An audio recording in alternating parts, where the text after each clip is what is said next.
So this is my banana chopper device. I put an XL motor with a big gear powering a small gear, and then doing that again to make it spin the blades really fast. And I got this blade off the tree chopper, and I made an attachment to attach it to the thing.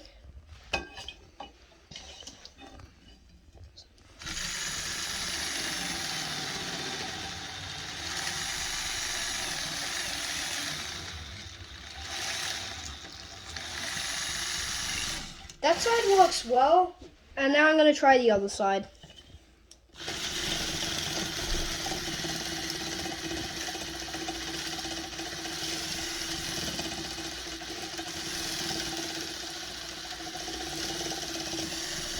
The saw side, the side with the saw works better because it's thinner than this one, and this one chops a bigger hole in it. So, and this one's more meant for it.